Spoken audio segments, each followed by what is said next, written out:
ને મિત્રો મજામાં. મિત્રો આપણે ખાસ કરીને 10મા ધોરણની અંદર દ્વિઘાત સમીકરણના આધારિત જે પ્રશ્નો છે એ પણ જોઈએ છીએ, સાથે સાથે અન્ય જગ્યાએ પણ આવા પ્રશ્નો પૂછાય છે. પણ નવું શું છે એ આપણે જોતા રહીએ છીએ. જેમ કે આવું પણ પૂછાય કે એક દ્વિઘાત સમીકરણનું એક બીજ આ છે તો બીજું બીજ કયું હશે. મિત્રો આવો દાખલો કદાચ તમને ટેક્સ્ટબુકમાં ન પણ મળે, કારણ કે નવીનતા શું છે એ જ પકડવાની છે. તો મિત્રો તમને ખબર જ છે કે આખી વાતમાં આલ્ફા અને બીટા તમે ગણતા હોય તો -b પ્લસ ઓર માઇનસ વર્ગમૂળમાં ડેલ્ટા છેદમાં 2a જો આખો લોપ છે, હે ને. ડેલ્ટાની કિંમત તમે જ્યારે જીરો લ્યો છો, આ ડેલ્ટા આ પણ લખે, ડી પણ લખે, તો તમને ખ્યાલ છે કે આ જ આવે. બીટા માટે પણ આ જ આવે. ધેટ મીન્સ કે આ સેમ બીજ આવશે, કારણ કે ડી અહીંયા કોણ છે? જીરો છે. તો મિત્રો જ્યારે ડી જીરો હોય ત્યારે એક શબ્દ છે, યાદ રાખજો, આવૃત બીજ. બીજું પણ નામ છે શું? સમાન બીજ. ત્રીજું પણ નામ છે શું? પુનરાવર્તિત બીજ. તો આ બધું સેમ છે. બીજ માટે પણ શબ્દ છે ઉકેલ. તો આ બધી વાત એક યાદ રાખજો કે આ સમાન બીજ મળશે, અથવા તો આવૃત બીજ મળશે, અથવા તો પુનરાવર્તિત બીજ મળશે. અને કયું હોય? આ જ હોય, બરાબર. આ જ સમાન, એટલે આ જે છે એ જ આજના પણ આવશે. બંને બીજ સરખા મળે છે, સમાન મળે છે. તો આવું પણ પૂછાય. નથી પૂછાણું તો કંઈ વાંધો નહીં, આવું પણ પૂછાય. તો જોઈએ નેક્સ્ટ. મિત્રો આ પ્રશ્ન એક વખત માર્ચ 2016માં પૂછાયેલો હતો અને મસ્ત પ્રશ્ન છે. જેમ કે તમને આવડી જશે, દ્વિઘાત સમીકરણ માટે વિવેચક ડી 0 હોય, મતલબ શૂન્ય છે, તો તેના ઉકેલ આલ્ફા અને બીટા માટે.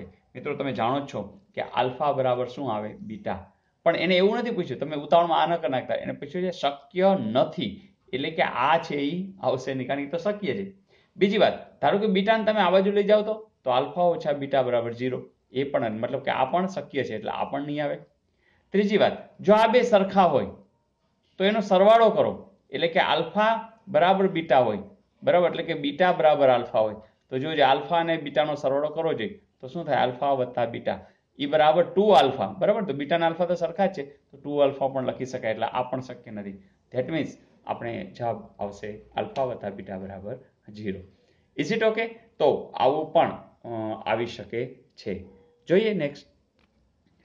મિત્રો જ્યારે અમુક કિંમત આપી હોય અને એનું અનુસંધાન અન્ય કિંમત શોધવાની હોય ત્યારે, જેમ કે આવું પૂછાય છે કે જો સમીકરણ કે x વર્ગ ઓછા 7x વત્તા 3 બરાબર 0 નું એક બીજ 3 હોય તો કે બરાબર શું થાય?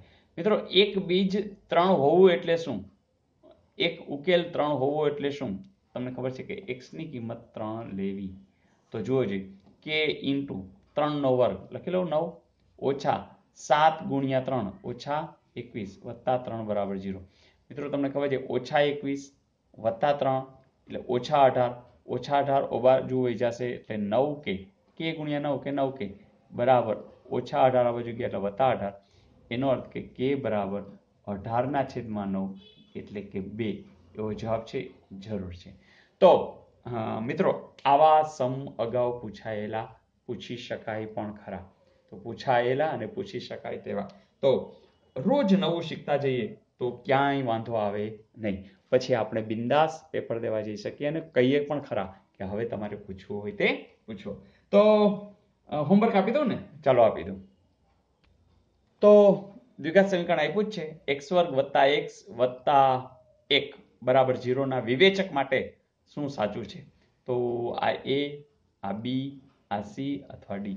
તો ટ્રાય કરજો મિત્રો, અને જરૂરથી આવડી જ જવાનું છે, કારણ કે તમને ખબર છે ડી કોને કહીએ છીએ, ડી નું સૂત્ર શું છે, એબીસી શું છે, બધી ખબર છે. તો ટ્રાય કરજો. અને હા, લાસ્ટ ટાઈમનું આપણે હોમવર્ક જોઈ લઈએ. હોમવર્ક શું હતું?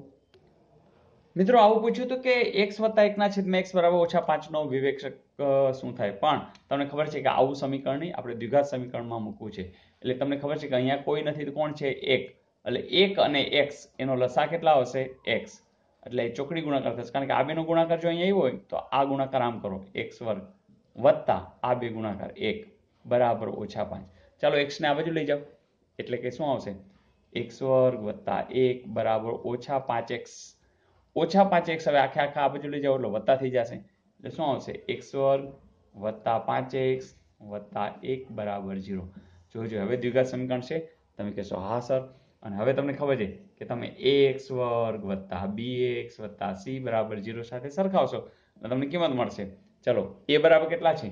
તો a બરાબર તમે કહેશો અહીંયા કોઈ નથી એટલે 1. b બરાબર કેટલા છે? તો 5. c બરાબર કેટલા છે? તો 1.